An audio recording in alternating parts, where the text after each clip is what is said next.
अस्सलामुअलैकुम। आज हम आपके साथ शेयर करें मज़ेदार से स्नैक्स की रेसिपी, मिनी कैप्सिकम एग मफन्स की रेसिपी हम आपके साथ शेयर करेंगे। बच्चों के लिए बेहतरीन सी रेसिपी है और इसके अलावा टी टाइम के लिए एक बेहतरीन से स्नैक्स हैं। जल्दी से बस तैयार हो जाते हैं। रेसिपी की तरफ चलते हैं, लेकिन इससे पहले आप जल्दी से हमारे चैनल को सब्सक्राइब कर दें और साथ ही साथ बेल आइकॉन को प्रेस करके हमारी वीडियोस को लाइक और शेयर करना बिल्कुल नहीं आपने भूलना। और कमेंट करके बताएं कि आप मज़ीद कौन सी रेसिपीज देखना चाहते हैं, हम आपके नाम के साथ वो रेसिपी शामिल करेंगे। इसके लिए हमें चाहिए होगा 6 अंडे, 360 ग्राम हमें कॉटेज चीज चाहिए होगी, 2 हमें शिमला मिर्चें चाहिए होंगी रेड और येलो, ऑयल हमें चाहिए होगा ग्रेस करने के लिए।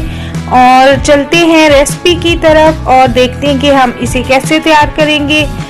आपने एक मिक्सिंग बाउल में 6 अंडे डाल लेने हैं और उसके साथ ही हम इसमें शामिल करेंगे कॉटेज चीज और हैंड बीटर की मदद से, या फिर आप अगर चाहे तो इलेक्ट्रिक बीटर की मदद से अच्छी तरह से आपने इसे बीट कर लेना है।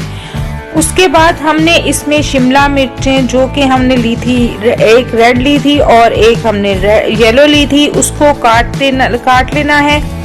और इसके स्लाइस छोटे होने चाहिए और बारीक होने चाहिए। इनको काट के हम मिक्सिंग बाउल में डाल लेंगे और इनको भी अच्छी तरह से हमने कर लेना है मिक्स। मफन टन्स को हम ऑयल की मदद से अच्छी तरह से ग्रीस कर लेंगे। अगर चाहें आप तो ऑयल की जगह बटर भी इस्तेमाल कर सकते हैं।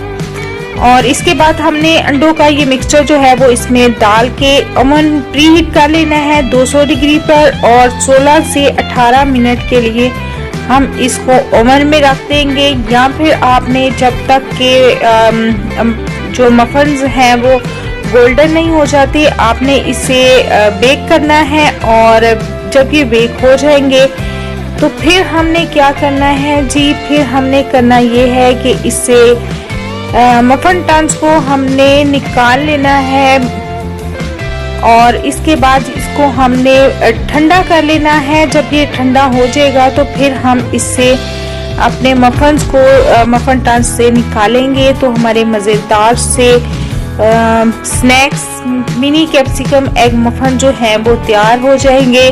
आप ज़रूर ये रेसिपी ट्राई कीजिएगा और फिर मुझे बताइएगा कि आपको ये रेसिपी कैसी लगी। बहुत ही मज़ेदार सी रेसिपी है, आपको ये रेसिपी लाजमी अच्छी लगेगी। और अब मुझे कमेंट करके लाजमी बताया करें कि आपको हमारी रेसिपीज़ कैसी लग रही हैं। और अगर आपको हमारी रेसिपीज़ अच्छी लग रही हैं तो आपने हमारी वीडियोस को शेयर करना बिल्कुल नहीं भूलना। मुझे आपके कमेंट का इंतज़ार रहेगा। वीडियोस को लाइक और शेयर करें और कमेंट करके बताएं कि आप मज़ीद कौन सी वीडियोस देखना चाहते हैं।